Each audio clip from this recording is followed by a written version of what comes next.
Greetings and salutations, I am Professor Tabletop, or Michael if you prefer. Today I wanted to talk about how I build my towns within my personal D&D game. Last video I spoke on how I write my notes for my sessions of D&D that I will be running, so to stay in the same vein I wanted to go ahead and cover the notes I write to build my towns that the players can explore.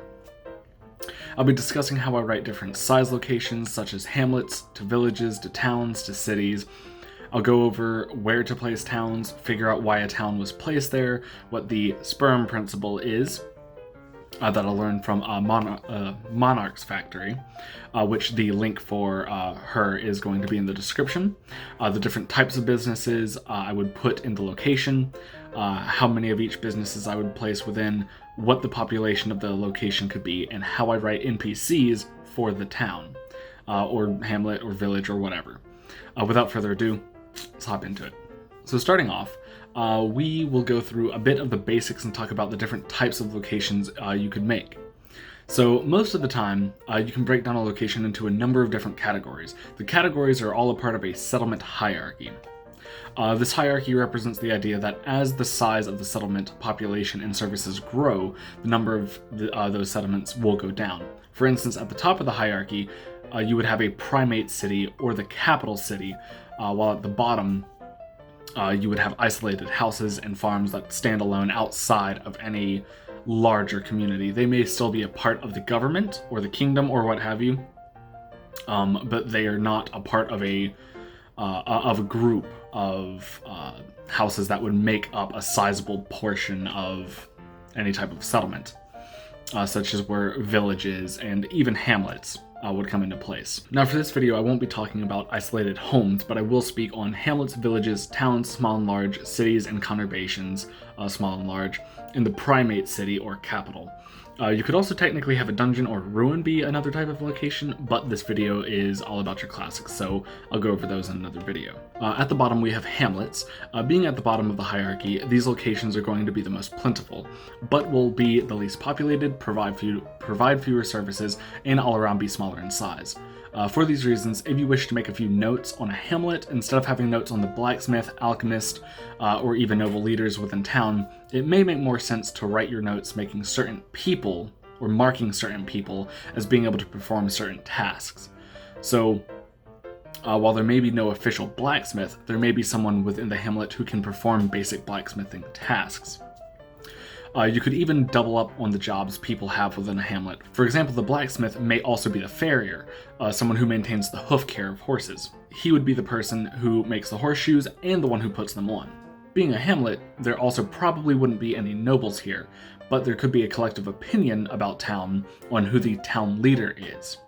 All of these little ideas that you could think of would be what you want to jot down. These notes you could then reference, for instance, if the party decides they want to look around for a blacksmith, you could tell them, you don't manage to find a blacksmith, but asking around the small hamlet, you are able to find the farrier in town who has a bit of talent in blacksmithing.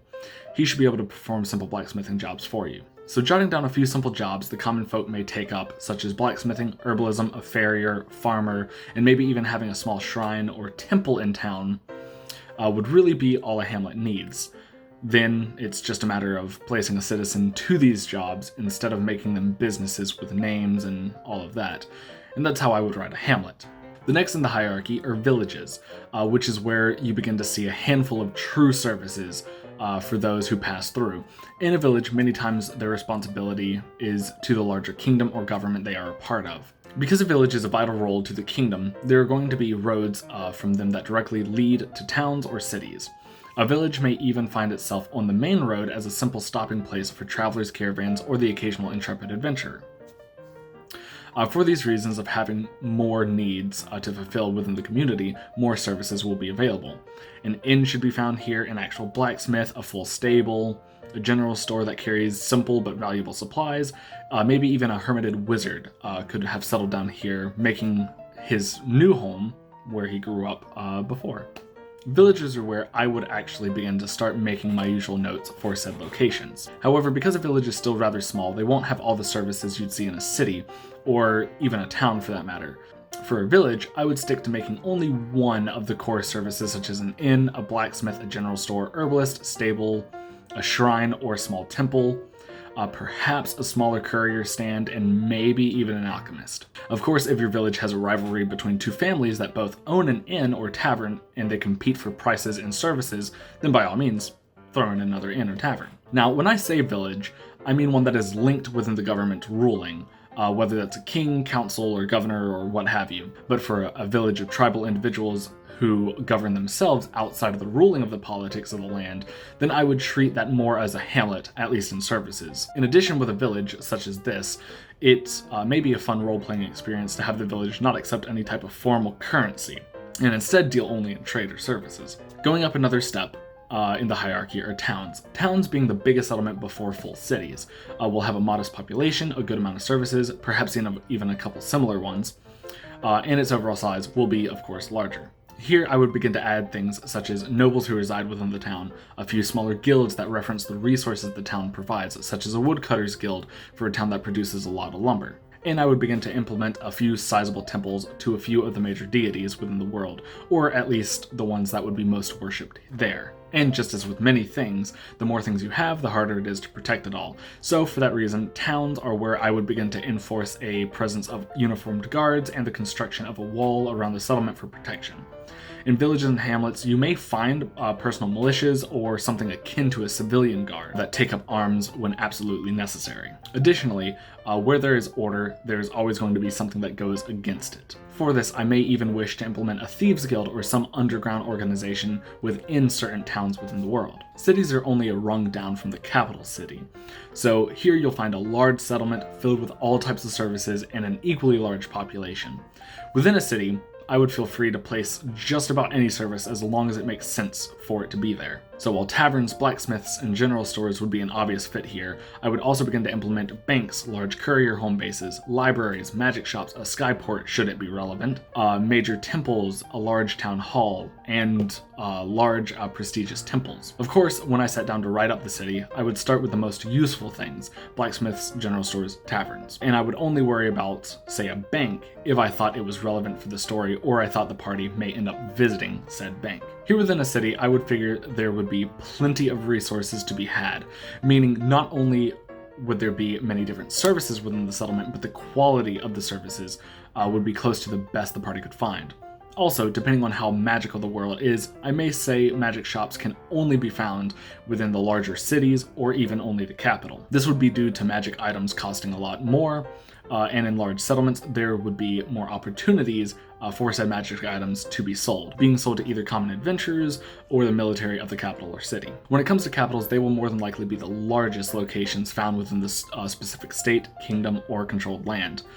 Here, I would feel free to place just about anything: magic shops, massive libraries, military bases, the king's castle, a jail, major guilds, a few underground organizations, anything really, as long as it made sense for the story and the world. But those are my views on the settlement hierarchy and what types of businesses I would place within them. Now, knowing what the size of the settlement is helps a great deal, but also knowing where the settlement is located can also help determine many other aspects of the location. When I begin to make a settlement, there are two ways I will begin building it.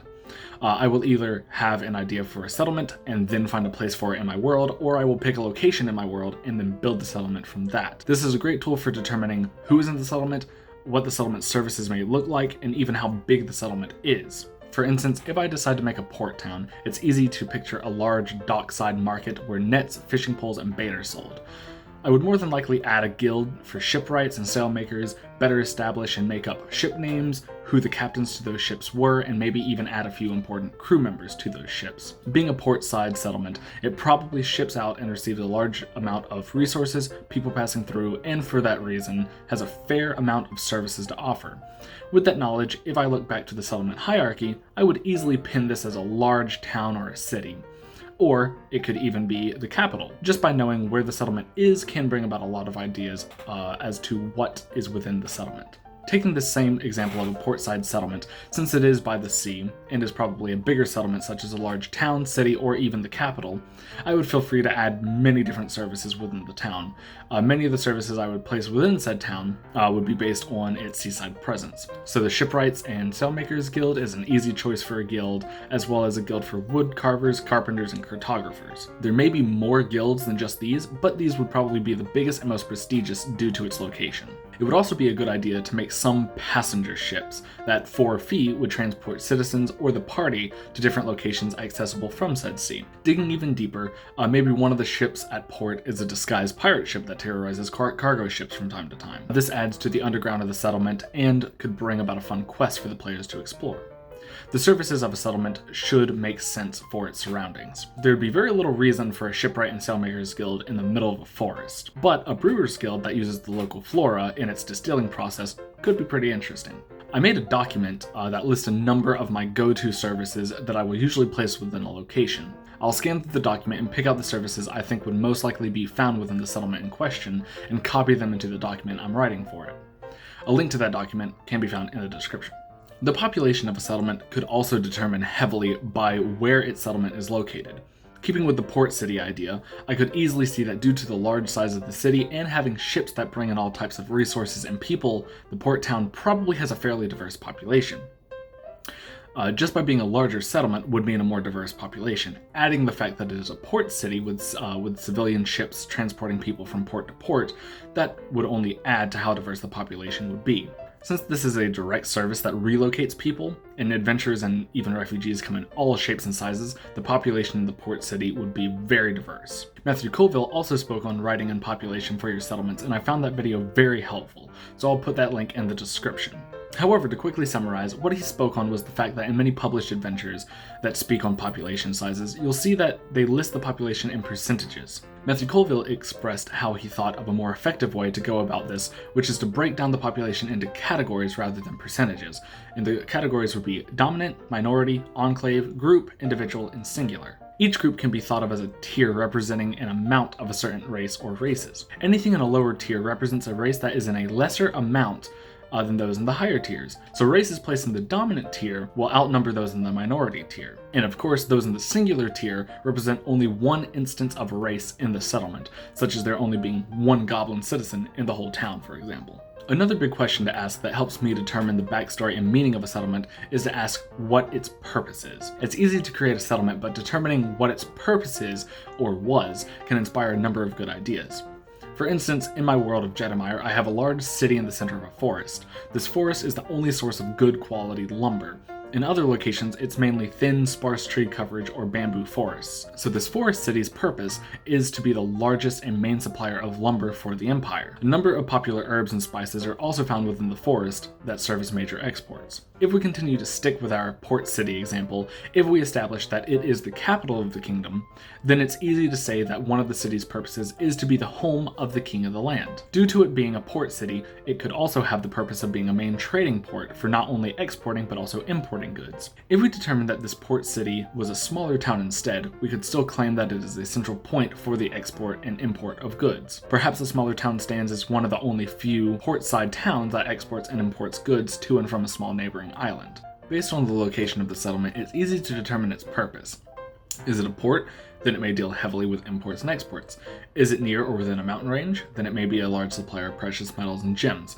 Is it in the center of a forest? Well, maybe the lumber there is stronger and better suited for building homes, ships, and weapons, making the lumber a huge resource. Truly, when it comes down to it, one of the biggest purposes a location will have is the fulfillment of exporting a specific resource native to the surrounding area. Alternatively, the idea of some nefarious purpose of a location could also be very interesting. Perhaps a town said to be a large producer of metals and ores could truly be a place that's carving out a network of tunnels to stage a surprise attack against neighboring towns and cities. This could lead to a quest where the players find ledgers showing how unprofitable the town is with its precious metals and ores, but is somehow still breaking even or even making a profit. This is another topic for discussion in another video, but perhaps the purpose of a settlement is less about the resources or services it provided and more about being a military outpost, or maybe the location is a ruin or a dungeon. These types of locations and settlements should still have a purpose, but unlike a hamlet, town, or city, these types of settlements will have a purpose separate than simply resource gathering and exporting. So use what information you have, or build up information and ideas you come up with to make the purpose of the settlement make sense for the world and where the location is placed. The defense of a settlement is going to be important for the survival of those within it. Smaller settlements such as hamlets and villages may not have a military presence such as a town guard or a huge stone wall that protects them like a large city would. Instead, a hamlet may have a smaller number of tame beasts that act as protectors of the hamlet or village. They may even build a small wooden wall around the settlement as a form of protection. However, this wall would more than likely have been made by those within the settlement, so the fewer there are, the less impressive said wall would probably be. Or maybe they simply built, and pardon my butchery of the word, a cheval de frise, to act as protection around the settlement. These, for those unaware, would be a series of wooden spikes crossed and placed into the ground, originally used as anti-cavalry measures. These could be used in very protective or tribal hamlets and villages. Defenses of the settlement can vary depending on their numbers, advancement, military presence, and resources. Determining what each settlement has to work with can determine how they keep themselves safe. To make my settlement a little more interesting and add another layer to it, I like to add something special to them. Now, this feature I add can be incredibly small and may not even show up at all while the players are there, or it could be a huge feature that draws the player's attention immediately. This could be the addition of the home base of a secret organization hidden in the underbelly of a settlement, a special ability or resource that few towns, if not only that one, has, such as the guards using griffins to fly around on, or a more secretive feature where a statue or a sign of nature is worshipped within the settlement, but for the wrong reasons, unbeknownst to the citizens. For example, in my world of Jedemire, within the same forest town I spoke of earlier, a massive tree stands as the center of the town. The tree in question rivals the size of the California redwoods that reach up to 300 feet tall, or 91 meters tall. The tree is the staple of the town and is worshipped by many of the citizens as a blessing to the town by the god of light within my world. However, in the players managed to figure this out, it is truly a blessing of the nature goddess that is banned from worship within the area of the world. These examples I hope show that this special something doesn't need to be something super outlandish or breathtaking every single time by any means. It's just something that can add to the settlement and breathe a little life into it, making each settlement unique and less cookie cutter like. For the next topic, it may bring about a few chuckles, as it is called the S.P.E.R.M principle. Now, this is something I took from Monarch's Factory, who said that she learned it from a high school class of hers. I will post a link to her video down in the description for you to check out, which I do recommend. In any case, without copying her video on it too much, the S.P.E.R.M principle is an acronym for social, political, economic, religious, and military. This acronym is meant to represent the most important factors within a society, or for my application here, a settlement. By sitting down and filling out each of these factors for your settlement, you can quickly have a fairly well thought out location. This also works with the smallest hamlet to the capital of the kingdom. As an example, within the hamlet, the social aspect could be that by being within a very small grouping of buildings, houses, or farms, there may be a small town meeting once a week that discusses how crops are growing, the movement of wolves in the area and to be wary of them, or even a discussion on how to improve the small hamlet. Politics could simply be the fact that they are a part of a larger ruling class within a kingdom. Or perhaps that there is an unofficially elected village leader as someone who goes over rules for the hamlet. Economics for a hamlet could be that they are simply self-sufficient, or maybe caravans stop by where they trade for different goods from time to time.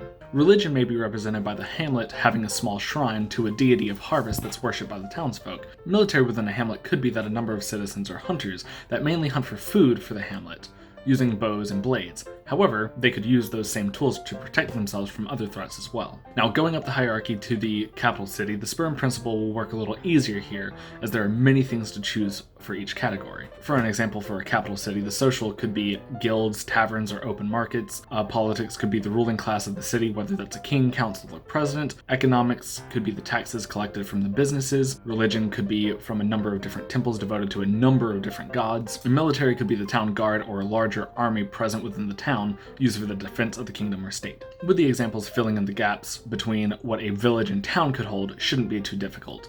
And what makes up each of those factors is truly up to the imagination. Adding secret organizations, placing a ban on certain deities, representing the destruction of a number of the city's guard, or having the town guard or army called away for war can alter, modify, or permanently change any one of those factors. Or by simply thinking through different events, the resources the settlement produces, and the services the settlement will provide can help conjure up ideas for what should be within the factors of the S.P.E.R.M principle. I've also made a little document that helps me quickly fill out everything I need for the S.P.E.R.M principle, as well as the town's purpose, defense, and special features, and its population. I'll put a link to that also in the description. As discussed earlier in the video, the larger your settlement is, the more services it will have. However, the question now is what services should be there and how many of them should there be? Determining what services should be in your settlement was also discussed previously, but to briefly recap, a service should make sense for it to be in your settlement. So you wouldn't want to make a port with ship names and captains if your settlement is entirely landlocked. More settlements, however, can share common services that can be found from hamlets all the way up to your capital city. These services will be the most basic and essential services that even said hamlet would require. Something like a blacksmith would easily be a job found within most, if not all, settlements. Now, the blacksmith may have additional jobs and a different title depending on the size and location, but their basic skills and abilities will be the same. The larger the settlement is, the more open you can be with your services. A hamlet will most likely have a blacksmith and perhaps an herbalist as their two main services someone passing through could request to barter with. On the other hand, a capital city would have those two services and a plethora of others, including things probably only found within that capital, such as a skyship, port, magic shops, and the king's castle. Taking into consideration the size, resources, and location of your settlement could and should directly affect what services said settlement will provide.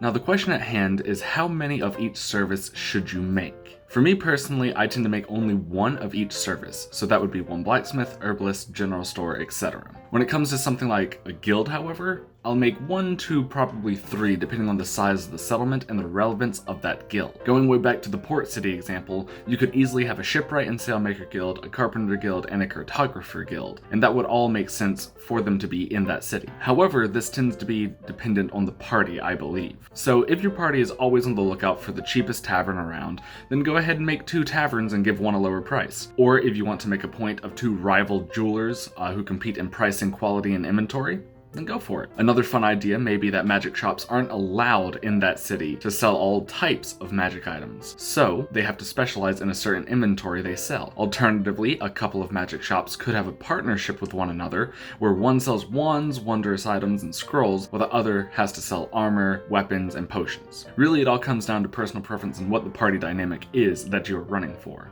When it comes to how I flesh out my services, I'll make up a business name for them, unless it was a service offered by a hamlet that really wouldn't be a service meant for outsiders anyway. Then I'd make a simple non-player character, or NPC, to run said service. When I start, I'll begin with the most important services in my opinion, and for my party. These will be things like taverns or inns, general stores, a blacksmith, a magic shop if available. Once I have those, I'll continue to the other not so important services or businesses such as a guild, tailor, or tinkerer. Of course, any of those businesses could become important very quickly if you have a player who works for one of the guilds, always enjoys being fashionable and going to tailors, or who's always after a tinkerer to fix their broken glasses or pocket watch. In any case, once I have all that fleshed out, I'll go back and make the NPCs a little more interesting by giving them a brief description of their personality, if they have any family, or if they have any affiliations. When it comes to how I write up NPCs for my settlement, I have a very particular way of doing so that I kind of took from D&D guides and modules, but with a little bit more information for myself. So I'll start with their name based on their race, then I'll give them an alignment which can serve as a quick guide for what their personality would be like. Next, I'll put down their gender and race, followed by a short description that I usually write taking inspiration from pictures off of Pinterest. In parentheses, I'll go ahead and write like a 1 or 2 word description that will describe the voice that I want them to use or want them to have. And lastly, I'll write any important information about them that includes, as I mentioned previously, affiliations, personality, or family ties, or whatever. An example of this can actually be found in the Shops in Town link that is in the description if you wish to check it out. Anyway, there has certainly been a lot of topics covered here. What the settlement hierarchy is, different locations, and how they can affect the settlement, the good old fun S.P.E.R.M principle, how I write in population, what services a settlement should have, the reason a settlement can exist, the defense it will have to protect itself, how creating a special trait can add interest to the settlement, and how I write NPCs to man services. I think a good discussion was had, and I hope this has helped someone out there. And as always, I hope this was informative, enlightening, or at the very least entertaining, and I appreciate it.